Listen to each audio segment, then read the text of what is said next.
All right, this is the riverbank part 2. Leaving the main stream, they now passed into what seemed like a little landlocked lake. Green grass sloped down to either edge. Brown, snaky tree roots gleamed below the surface of the quiet water. Ahead of them, could be heard the foamy tumble of a weir with a restless dripping mill wheel attached to a mill house. So a weir is a type of dam or structure that holds water back. Okay. This scene was so beautiful that the mole could not hold up both forepaws. The scene was so beautiful that the mole could only hold up both forepaws and gasp, "Oh my!" The rat brought the boat alongside the bank and tied it up. Then he helped the still awkward mole safely ashore and swung out the luncheon basket. The still awkward mole safely ashore and swung out the luncheon basket. The mole asked to be allowed to unpack it all by himself. The rat was very pleased to indulge him. Mole excitedly shook out the tablecloth and spread it. Then one by one he took out the mysterious packets and carefully arranged them, still gasping, "Oh my, oh my." When all was ready, the rat said, "Eat up, old fellow," and the mole, who had started his spring cleaning at a very early hour and had not eaten since then, eagerly set to work. Okay, so here is a picture of a weir and of a watermill, which is the sight that Mole saw and said, "Oh my."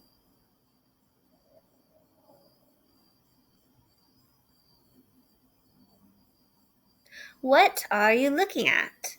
said the rat presently, when the edge of their hunger was somewhat dulled and the mole's eyes were able to wander off the tablecloth. "I'm looking," said the mole, "at a streak of bubbles that I see traveling along the surface of the water." "Bubbles? Oh," said the rat cheerily. A broad, glistening muzzle showed itself above the edge of the bank, and the otter hauled himself out and shook the water from his coat. "Greedy beggars," he observed. "Why didn't you invite me, Ratty?" "This was a spontaneous affair," explained the rat. "By the way, meet my friend, Mr. Mole." "Proud, I'm sure," said the otter, and the two animals were friends forthwith. "Such a rumpus everywhere," continued the otter. "The entire world seems to be out on the river today. I came up this backwater to try to get a moment's peace, and then stumbled upon you fellows." At that moment there was a rustling sound behind them. It seemed to come from a hedge wherein last year's leaves still clung. Seconds later, a stripy head with high shoulders peered out from within. "Come on, old badger," shouted the rat. The badger trotted forward, then grunted, Company," and turned his back and disappeared from view. "That's just the sort of fellow he is," observed the disappointed rat. "Simply hates society. Now we can't see any more of him today. Well, tell us, who's out on the river?" "Toad's out for one," replied the otter, "in his brand new wagger boat. New togs, new everything." So a wagger boat is a special lightweight boat used for sculling or rowing races. They were called wagger boats because people would like to wage bets or gamble on the winner. Togs are special clothes worn for an activity. In other words, Toad is wearing special boating clothes. The two animals looked at each other and laughed. "Once it was nothing but sailing," said the rat. "Then he tired of that and took to punting." So this is not football punting. This is kind of punting that is boating on a flat-bottomed boat in shallow water, using a long pole to push the boat along. "Nothing would please him but to punt all day. Last year was houseboating, and we all had to go and stay with him on his houseboat and pretend we liked it. It's all the same, whatever he takes up, he gets tired of it and starts on something fresh." "Such a good fellow, too," remarked the otter reflectively, "but no stability. especially in a boat.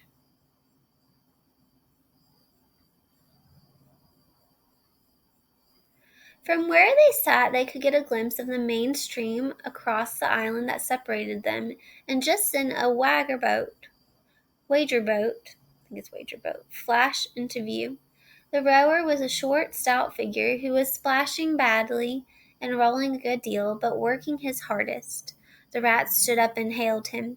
However, Toad, for it was he, shook his head and concentrated on the task at hand. "He'll be out of the boat in a minute if he rolls like that," said the rat. "Of course he will," chuckled the otter. "Did I ever tell you the good story about Toad and the lock keeper?" Who knows how locks and canals work? So, a canal or a man-made waterway, is a man-made waterway. A lock is an area blocked off at each end by strong gates. These gates can be opened or closed to allow water to fill or to drain from the lock, so boats can safely move up or downhill. The lock keeper is the person in charge of lifting and lowering the gates as the boats travel up and down. "The story happened this way," Otter continued. At that moment, a mayfly swerved unsteadily on the gentle spring breeze towards Otter. Mayflies are insects similar to dragonflies and damselflies. They live in or near water. Mayflies live just for a few hours to a few days. They don't live very long at all. There was a swirl of water and a clop, and the mayfly was visible no more. Neither was the otter. The mole looked down. Okay, so there is the waterway, the canal we were talking about, and the gate where the lock keeper stays. There's your mayfly. The mole looked down. The voice was still in his ears, but the grass wherein he had sprawled was clearly vacant. Not an otter to be seen. But again there was a streak of bubbles on the surface of the river. The rat hummed a tune, and the mole remembered that it was considered rude to make any sort of comment about the sudden disappearance of one's friends. "Well, well," said the rat, "I suppose we ought to be moving. I wonder which one of us should pack the luncheon basket." He did not sound overly eager to do it himself. "Oh, please let me," said the mole. So of course the rat let him. The afternoon sun was getting low as the rat sculled gently homewards. The mole was very full of lunch and self-satisfaction, and already quite at home in a boat, or so he thought. He was, however, getting a bit restless, and presently he said, "Ratty, please, I want to row now." The rat shook his head with a smile. "Not yet, my dear friend," he said. "Wait till you've had a few lessons." The mole was quiet for a minute or two, but he began to feel more and more jealous of Rat. Suddenly he jumped up and seized the sculls from him. Rat, who had been gazing out over the water, was taken by surprise. He fell backwards off his seat. The triumphant mole took his place and grabbed the sculls with much confidence. "Stop it, you silly!" cried the rat from the bottom of the boat. "You'll have us over." What do you think happened to them? Oh. The mole flung his sculls back with a flourish and made a great dig at the water. He missed the surface altogether. His legs flew up above his head, and he found himself lying on top of the rat. Greatly alarmed, he made a grab at the side of the boat, and the next moment, sploosh! Right, you see the word sploosh? This is an example of what's called onomatopoeia, which is a fun word to say. So an onomatopoeia is a word that is a sound, right? So when you read the word sploosh, you know the sound that was made when they fell into the water. So that's an onomatopoeia. Over went the boat, and Mole found himself struggling in the river. Oh my, how cold the water was, and oh, how very wet it felt. How it sang in his ears as he went down, down, down. How bright and welcome the sun looked as he rose to the surface, coughing and spluttering. How black was his despair when he felt himself sinking again. Then a firm paw gripped him by the back of his neck. It was the rat, and he was laughing.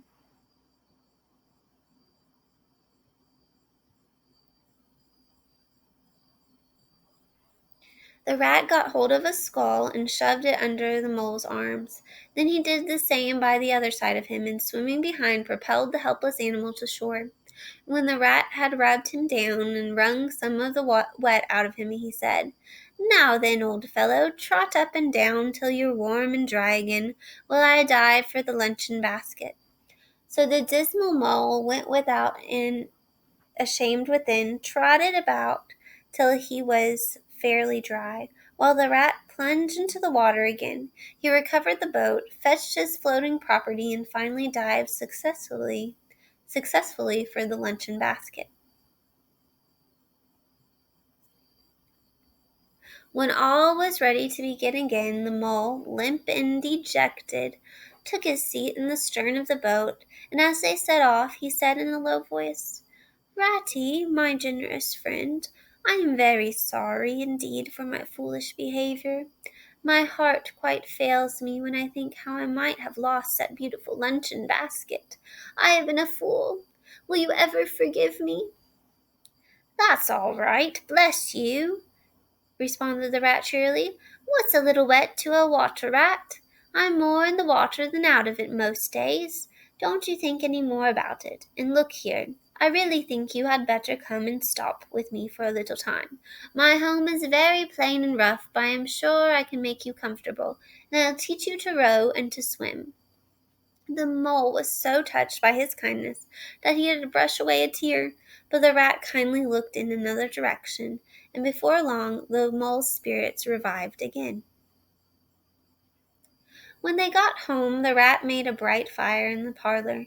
He planted the mole in an armchair in front of it. He fetched down a dressing gown and slippers for him, and told him river stories till supper time. So a dressing gown is a robe or house coat. Supper was a most cheerful meal. Shortly afterwards, the sleepy mole had to be escorted upstairs by his host to the best bedroom. There he laid his head on his pillow in great peace and contentment. This was just the beginning of their friendship and time together on the river. All right, that is the end of our read aloud for today. So let's go ahead and discuss our read aloud little bit. Were your predictions correct about what kind of adventures these animals might have along the riverbank? Were you right about how they would show some more personification?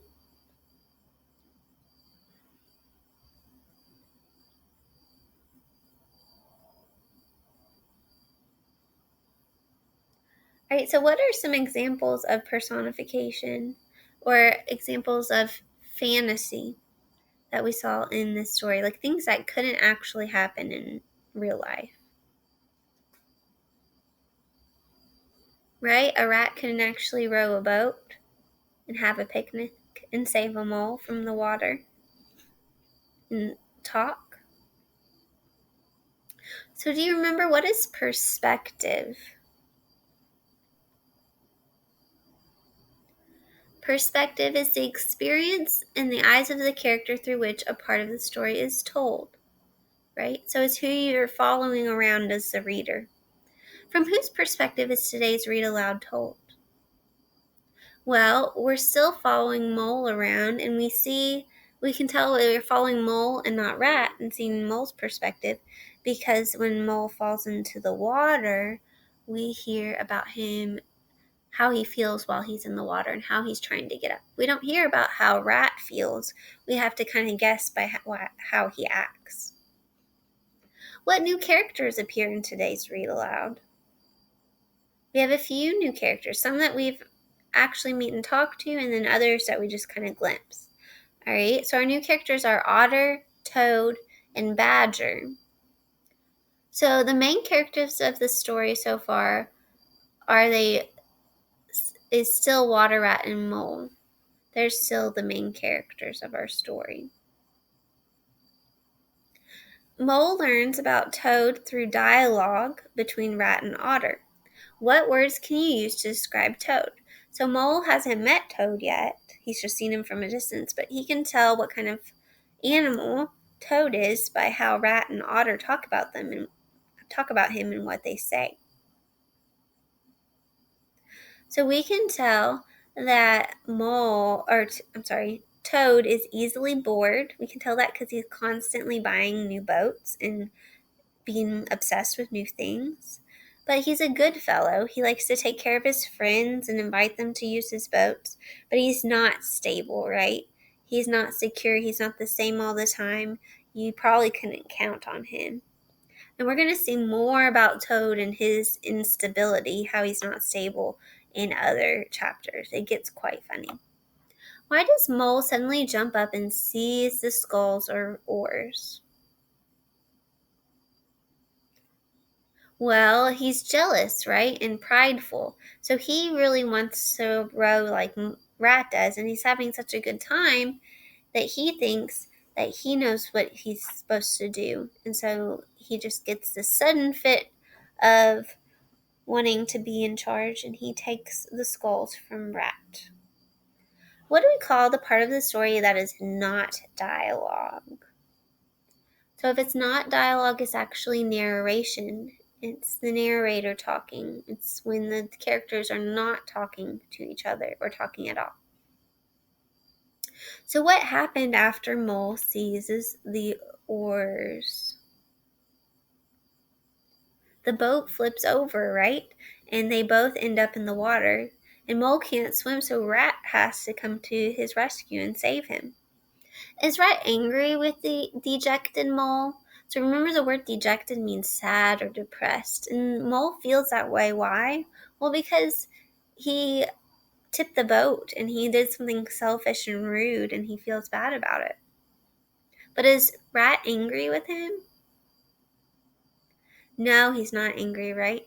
And a reason we know this is because he gets over it so fast, right? He helps Mole after the accident. He's laughing with Mole and being cheerful. He arranges for Mole to come to his house. If he was mad at Mole, he wouldn't have Mole come to his house. He even escorts him to his best bedroom, right? Means he leads him there.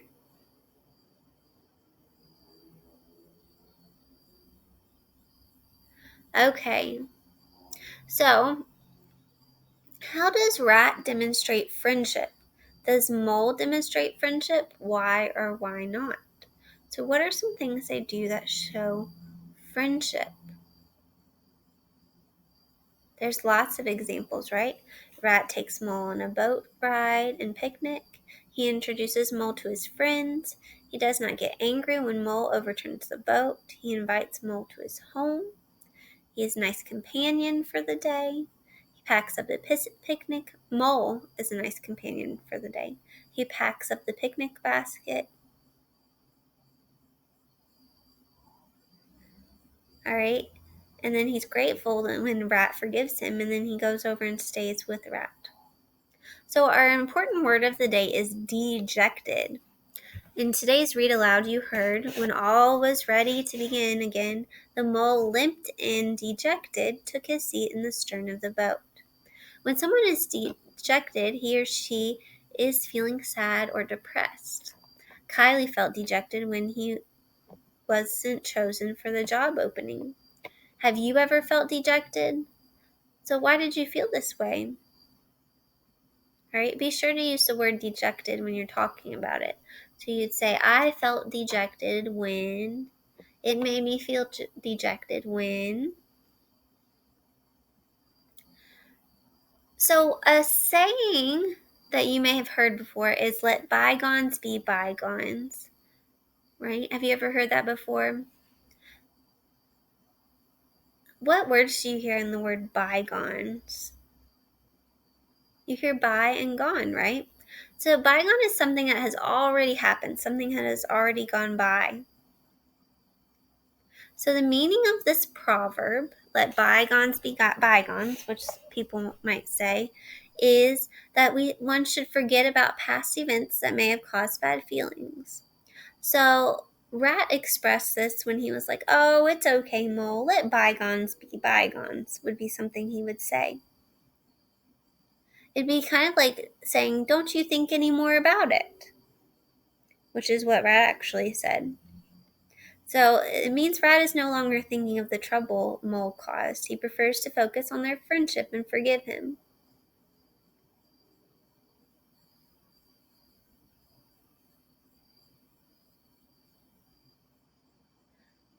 So it was Rat that let bygones be bygones. Good.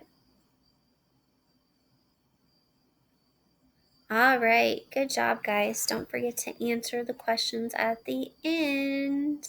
Hope you enjoyed our second read aloud of The Wind in the Willows.